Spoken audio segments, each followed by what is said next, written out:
तहरीके इंसाफ के पेशावर जलसे में कोई बड़ा ऐलान या कोई हिकमत अमली तो सामने नहीं आ सकी और हैरान कुन तौर पर जलसे में पार्टी चेयरमैन और जनरल सेक्रेटरी तक नहीं आए। इसी तरह कल जब मरकजी क़यादत प्रेस कॉन्फ्रेंस कर रही थी तो इसमें सूबाई क़यादत शामिल नहीं थी, जिससे जो इख्तलाफात की बातें हैं उन्हें डेफिनेटली तक़वियत मिलती है। जलसे से खिताब के दौरान वज़ीर आला सुहेल आफरीदी ने कारकुनान के नारों के जवाब में जल्द डी चौक कॉल देने का किया है।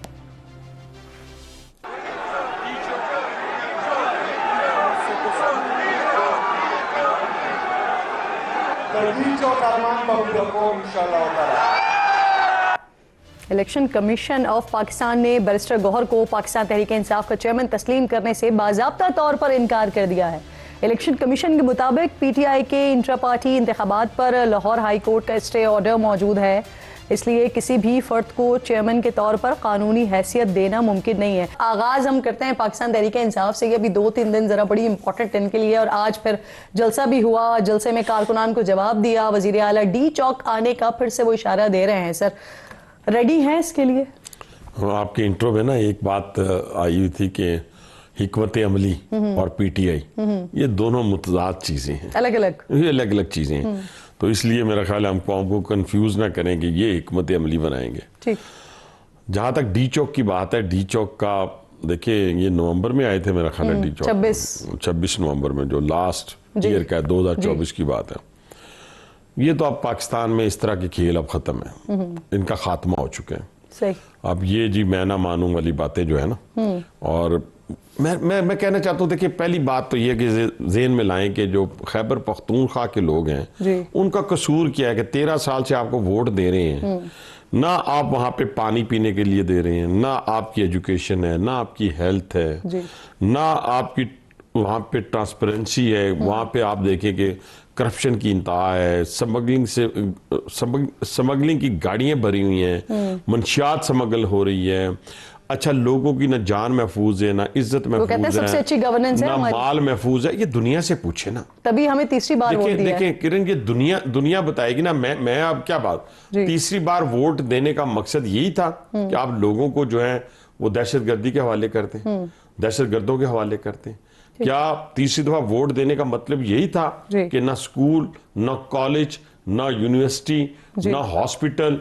अब देखें ना, यहाँ से हमारे जो खैबर पख्तूनख्वा के भाई हैं 40% तो सिर्फ मेरे एक hospital Rawalpindi institute of cardiology में आते हैं, और रावलपिंडी इंस्टीट्यूट ऑफ यूरोलॉजी में 60% आते हैं। केपीके से Holy Family hospital, PIMS hospital, polyclinic, welcome.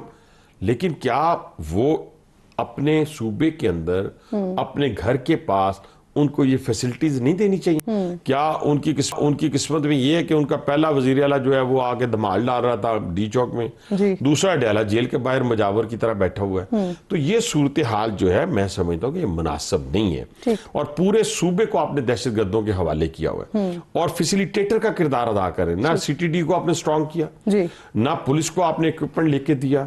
आज वहां शहीद जो हो रहा है, क्या खैबर पख्तूनख्वा का पुलिस वाला नहीं है? क्या एफसी में खैबर पख्तूनख्वा से ताल्लुक रखने वाले लोग नहीं है? या जो शब खून मारा जा रहा है फौज के ऊपर, क्या उसमें खैबर पख्तूनख्वा से लोग नहीं है? जाए टांक में, जाए अपना डेरा इस्माइल खान में, जाए मर्दान में, आपको अपने शहदा की कब्रें मिलेंगी जिनका ताल्लुक पुलिस से है, एफसी से है, फौज से है। तो कहने से मुराद है कि आप अपनी गवर्नेंस की तरफ ध्यान देने की बजाय। अब बासी साहब हो ये रहा है सर कि जो एक मज़ाहमती स्टेटमेंट या बयानिया जो अडियाला जेल से आ रहा है और मुतवातिर आ रहा है, उससे अब लोग ऐसा कह रहे हैं, पाकिस्तान तहरीक इंसाफ के भी अंदरूनी खाना जब बात होती है या दीगर भी, कि अब शायद जो इस वक्त मौजूदा क़यादत है वो लाताल्लुकी करने जा रही है या बहुत जल्द ये नजर आएगा। तो आपको लगता है कि अरकान असेंबली भी, क़यादत भी? सबसे पहली बात तो ये है कि क्या कोई जी शऊर आदमी, जिसका शऊर हो, अपने हाथों से अपनी 4 हुकूमतों को खत्म करेगा?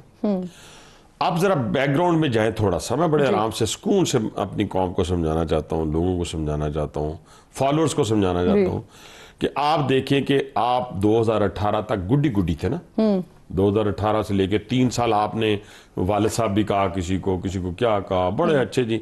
और फिर बानी पीटीआई के जितने बयानात हैं कि जो फौज के खिलाफ बात करेगा वो आर्टिकल गद्दार 63 है, लगना चाहिए उसके ऊपर, 6 लगना चाहिए, फलां लगना चाहिए, पता नहीं क्या क्या।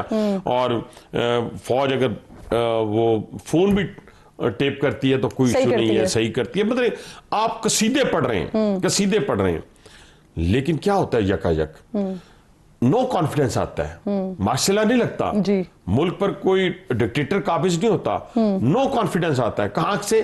पार्लियामेंट से जी। उसके जरिए आपकी एक हुकूमत, आप बैठ जाते हैं अपोजिशन में जी, आप अपोजिशन में बैठ जाते, आपकी 4 हुकूमतें थी, आप टफ टाइम देते, लेकिन क्योंकि यहां पे दिमाग है नहीं, क्योंकि ये दिमाग आज का नहीं है, बहुत अरसे से नहीं है, उसी बुनियाद के ऊपर जब आपको ये नो कॉन्फिडेंस आया तो आपने फौज के ऊपर हमला करना शुरू कर दिया। ठीक। और फिर आहिस्ता आहिस्ता आपके गिर्द जो है उन लोगों का आ गया, बैरूनी लोगों का मैं बात करता हूं, बैरून मुल्क से जो लोग हैं जिन्होंने एक प्लानिंग की हुई थी, बड़े अरसे से कोशिश हो रही थी। देखें, पाकिस्तान एक एटॉमिक पावर, ये हिंदुस्तान को भी पता चल गया, दुनिया की ताकतों को पता चल गया कि इनको हम जो कन्वेंशनल वार है उसके जरिए हम नहीं जीत सकते। हम इनसे अगर जीतेंगे तो इनको मुल्क को अदम इस्तेकाम की तरफ धकेल के इंस्टीट्यूशन पे हमलावर होकर उनको एक ऐसा शख्स मिल गया जिसकी बदौलत ये वो सारे काम कर सकते थे। उस पर इन्वेस्टमेंट शुरू होगी। मैं केस लेके गया फॉरेन फंडिंग का, और सुप्रीम कोर्ट में जहां पे साकिब निसार उसका सहूलतकार बना और उनके लॉयर के मुंह के अंदर चीजें डालता था, मुंह के अंदर। और फिर क्या किया उसने कि उसको सादिक और अमीन करार दिया। उसके अंदर मेरा क्या एविडेंस था? मेरा इजराइल से फंडिंग का एविडेंस था, हिंदुस्तान से फंडिंग का एविडेंस था। आज उनके तमाम अमाल जो है, अभी 2 दिसंबर का जो ट्वीट है उस शख्स का, आप देखिए तो सही उसके अंदर क्या है। उसके अंदर वो डायरेक्ट आर्मी चीफ को, पाक फौज को, और फिर ये जो बयानिया बनाया जाता है कि जी हम तो एक शख्स के खिलाफ हैं। अगर आप एक शख्स के खिलाफ होते तो आप जीएचक्यू पे हमला क्यों करते? अच्छा, ये बड़ा पॉइंट है। नहीं, ये जीएचक्यू पे हमला क्यों करते? कोर कमांडर हाउस को क्यों जलाते? आप उस हमारा जो प्राइड था जहाज 1965 वाला MM आलम वाला, उसको क्यों जलाते? आप फिर उसके बाद शोहदा के मजस्मों को क्यों तोड़ते? इसलिए कि आपने पूरे इंस्टीट्यूशन के खिलाफ, फौज के खिलाफ एक बयानिया बनाना था, उसके आपको पैसे मिल रहे थे। तो इसी बुनियाद के ऊपर आप आज जाकर, आज भी देखिए आज क्या हो रहा है, आप कभी यहिया खान से तशबीह दे रहे हैं, उस शख्स को दे रहे हैं जी। अब यहाँ पर सर मेरा सवाल, पूरी दुनिया के अंदर जिसका आज डंका बज रहा है, किसके ऊपर? अपने से कई गुना बड़े मुल्क को जो हमने शिकस्त दी है। आज अजरबैजान, आज मिडल ईस्ट, आज सेंट्रल एशिया, आज चाइना, आज रशिया, आज यूएसए, सब पाकिस्तान के बारे में कह रहे हैं, उसके प्राइम मिनिस्टर के बारे में कह रहे हैं कि उसने 8 जंगें रुकवा दी, और फील्ड मार्शल के बारे में अमेरिकन प्रेसिडेंट कह रहे हैं। उनको पता नहीं चलता ना कि बाहर क्या हो रहा है, जेल में कोई मिलने ही नहीं जाता तो जो बता सके उनको कि बाहर हो क्या रहा है। सर मैं आपसे सवाल ये कर रही हूँ, मेरा एक सवाल भी ले लीजिए साथ साथ। आपने कहा कि जिस वक्त आप वो अपना केस लेकर गए थे फॉरेन फंडिंग वाला, उस वक्त तो लाडले थे, लेकिन लाडले होते हुए भी क्या जिनके लाडले थे उनको ये पता नहीं था कि इजराइल से भी पैसे आ रहे हैं और हिंदुस्तान से भी पैसे आ रहे हैं? और उस वक्त नहीं पता था तो आज तो पता है सर। तो आज पता है तो वो जो लाडले जिन्होंने लाडला बनाया हुआ था वो भी तो अंदर है ना। अच्छा, ठीक है जी। और अभी तो कड़ी जो है, देखिए मैं बार बार आपके प्रोग्रामों में भी कहा है, कई दफा 2-3 प्रोग्राम में मैं पहले जब आया था मैंने आपसे कहा था कि ये 9 मई जो है ना, ये बड़ा इंपॉर्टेंट है। लोगों को शायद इसकी इंपॉर्टेंस का ही नहीं पता कि क्या होने जा रहा था। ये देखिए मैं बार आपको कह रहा हूं कि एक हिकमत अमली के तहत, पूरी मुनज़्ज़म साजिश के तहत ये नहीं हुआ 9 मई के उठ 1 साल की प्लानिंग के बाद 9 मई हुआ। और उस प्लानिंग के अंदर ये था कि इंस्टीट्यूशंस के अंदर से बगावत जो है वो पैदा की जाए, और फिर बाहर से लोग जाएंगे तो फिर हम मुल्क में इक़्तिदार में आ जाएंगे। यानी इक़्तिदार के पुजारी हुए ना, सिर्फ इक़्तिदार चाहिए। मैं फिर बार कहता हूं, इसी मुल्क के अंदर लीडर्स को फांसी दी गई, और एक लीडर को फांसी दी गई। सर वैसे ये फिर आप अपने खिलाफ भी एक चार्जशीट नहीं लेकर आ रहे हैं कि अगर 1 साल से प्लानिंग हो रही थी तो क्या हुकूमत को और इदारों को ये मालूम नहीं था, और फिर इसको होना ही नहीं चाहिए था अगर ये प्लानिंग हो रही थी? मेरी बात सुने, ये उसी वक्त 1 साल पहले तो नहीं पता चल गया था ना। ये तो जब शवाहिद इकट्ठे हुए, एविडेंस इकट्ठा हुआ, जब जाके इनको पकड़ा, इनकी चीजों को अच्छा, जिस पकड़ा, वक्त प्लानिंग हो रही थी उस वक्त नहीं मालूम तो था। उसको क्या मालूम होता तो उसी वक्त पकड़ लेते। ठीक है ना, सही, ये ठीक। सारी चीजें, हर चीज, जैसे बहुत सारे लोग जो हैं वो बेखबर होते हैं और करते जाते हैं चीजें, लेकिन वो सारी चीजें उस वक्त रिकॉर्ड हो रही होती हैं। मेरी गुजारिश ये है कि जी भट्टो साहब को फांसी हो गई, ठीक सही, और मोहतरमा बेनजीर भट्टो का एक भाई दियारे गैर में मारा गया, जी। एक मुल्क के अंदर मारा गया, ठीक। लेकिन क्या मुल्क की सालमियत पे किसी ने कोई उंगली उठाई? ठीक सर, मियां आप ना नवाज क्योंकि शरीफ बहुत को, बाखबर है। मियां नवाज शरीफ को जिला वतन किया गया, जी। बेटी को बाप के सामने गिरफ्तार किया गया, मौजूदा वजीर आजम को कालकोठरी में डाला गया, बेटे को सर कालकोठरी स्टेटमेंट्स में वैसे डाला उस वक्त गया। भी आते रहे, लेकिन नहीं, इस वो नौयत statement के मुझे बताएं statement कौन नहीं सा, थे। अब मुझे बताइए, कौन सा ठीक, बहन, ठीक। कौन सा भाई, कौन सा बेटा, एक बेटा आज बानी पीटीआई का अफगानिस्तान के सोशल मीडिया पे और इलेक्ट्रॉनिक मीडिया पे बैठा है, हाँ। बहनें इंडियन जिनको हमने शिकस्त दी है, जो जी। पाकिस्तान का अजली दुश्मन ठीक, है, ठीक। इंडियन चैनल्स पे बैठी है, दूसरी बहन कहती है कि इंडिया में बानी पीटीआई के लिए लोग रो रहे हैं। सर आपकी लीडरशिप भी इंटरव्यूज देती रही है, लेकिन सिर्फ सिनेरियो डिफरेंट ये है कि इस वक्त मार का हक हुआ हुआ है, इस वक्त बिल्कुल, सिचुएशन डिफरेंट है। बिल्कुल। अब मुझे ये फरमाइए सर कि इलेक्शन कमीशन ने बैरिस्टर गौहर को पाकिस्तान तहरीक इंसाफ का चेयरमैन मानने से इनकार कर दिया है। बहुत सारे लोग ये बात कर रहे हैं, बाखबर लोग ये बात कर रहे हैं कि पाकिस्तान तहरीक इंसाफ की क़यादत के लोग जो है वो अलग होने वाले हैं, तो आने वाले हैं क्या इस्तीफे? मुझे बताएं, तहरीक इंसाफ नजर कहाँ आती है आपको? सेनेट के अंदर जो पार्लिमानी लीडर है वो कौन है? राजा नासिर अब्बास, उसका पीटीआई से क्या ताल्लुक है? महमूद खान अचकजई, जिसकी नकलें उतारा करते थे बानी पीटीआई, उसका पीटीआई से क्या ताल्लुक है? जितने सीनियर्स लोग हैं हमसे मिलते हैं, एमएनएस मुझसे मिलते हैं पीटीआई के, वो कहते हैं कि यार इसका दिमाग खराब हो गया।